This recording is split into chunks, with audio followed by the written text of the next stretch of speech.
Le royaume des cieux. C'est quoi le royaume des cieux? C'est lui.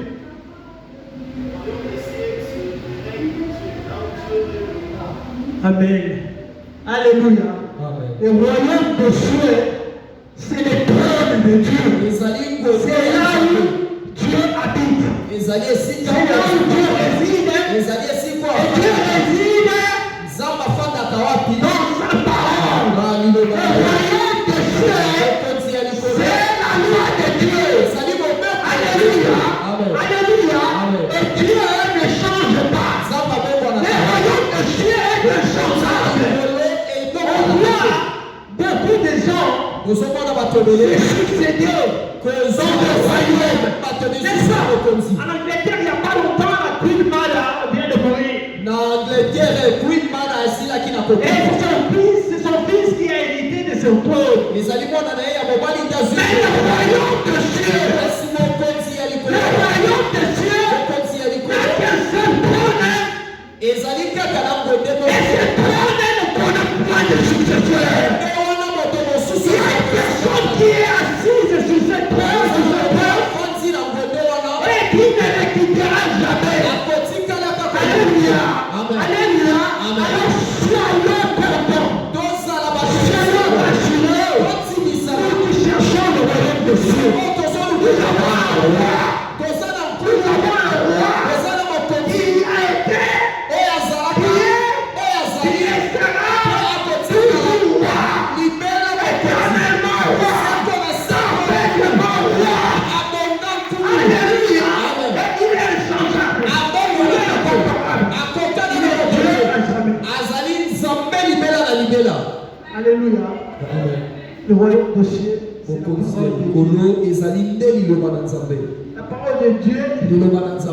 Quand elle est prêchée, on voit la manifestation. Le royaume des cieux, c'est voir les gens se convertir. Le royaume des cieux, c'est voir les malades guéris.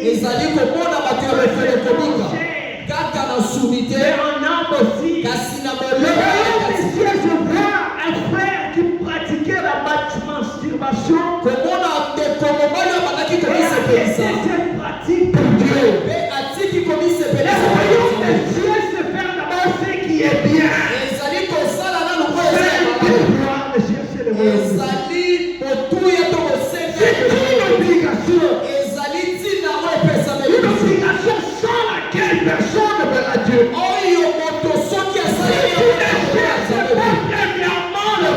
Si tu ne cherches pas premièrement le royaume des cieux,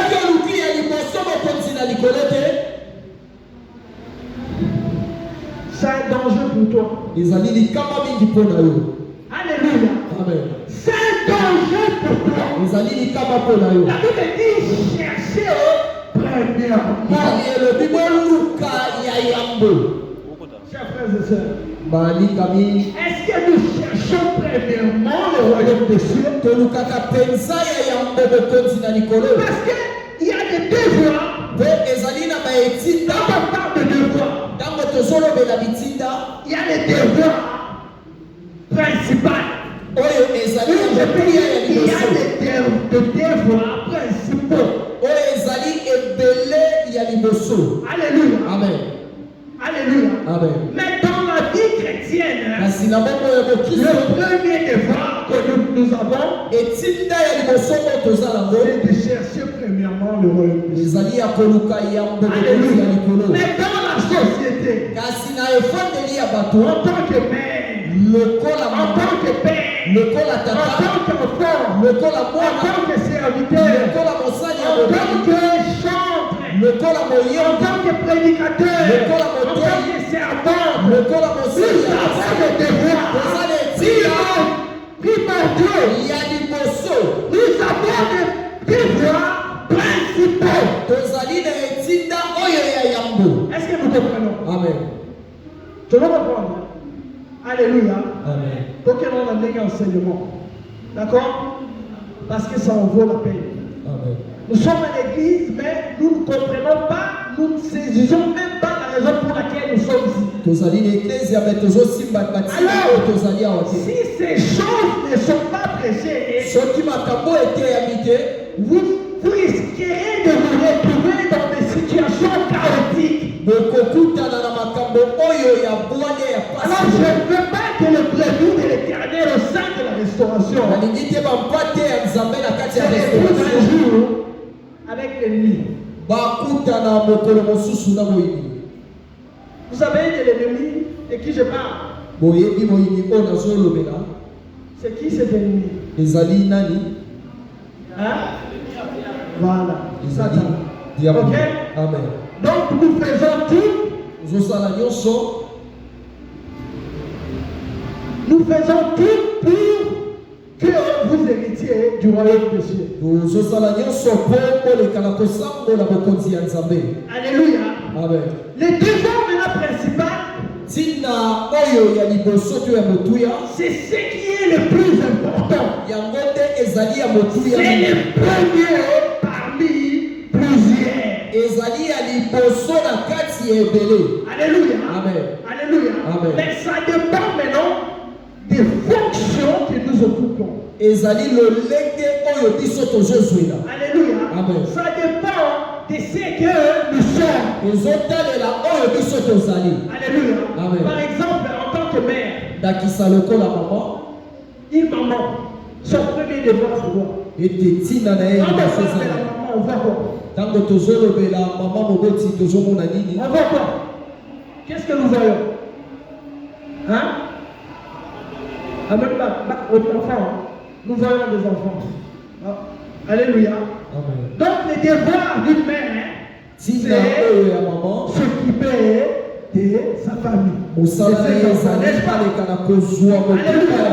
Et le devoir d'un père, c'est de travailler, s'occuper de ses enfants. Hein? En tant que père, c'est de s'occuper de sa femme. En tant que père, c'est de s'occuper de son mari et de ses enfants. Ça, c'est au sein d'une société. En tant que PDG, il est bien fonctionner sa société ou son entreprise afin que celle-ci croisse, n'est-ce pas? Parce que si tu diriges une entreprise et que celle-ci ne progresse pas, cela veut dire que tu ne fais pas ton travail. Mais si tu le faisais bien, cela pourrait dire aussi que tu manques certaines stratégies afin de fructifier ton entreprise. Alléluia. Amen. Alléluia. Amen. Le devoir principal. En tant que chrétien, c'est de chercher premièrement le royaume de Dieu. Cela veut dire quoi? Jésus nous demande donc de faire régner en priorité Dieu dans nos vies. Matthieu 6:33. Ce sont les paroles de Dieu. Dans la Bible, il y a des paroles de Paul, il y a des paroles de Paul, il y a des paroles de Pierre, il y a des paroles même de Satan. Alléluia. Il a dit à Jésus, si tu m'adores, je te donnerai ceci, n'est-ce pas? Matthieu 6:33, ce sont les paroles de Jésus lui-même. Amen. Donc il nous demande de faire régner en priorité Dieu dans nos vies. Et d'étendre à être juste. Juste envers Dieu. Alléluia. Amen. Premièrement, être juste envers Dieu. Quand bien même je suis Dieu, mais je suis Dieu en esprit. Tu ne sais pas que je suis sorti de Marie en tant qu'homme. Personne en train de se faire baptiser. Et moi, je ne suis pas baptisé. Qu'est-ce qu'ils diront? bakoloba nini? Parce que azali lolenge na moko na ce qui se carnet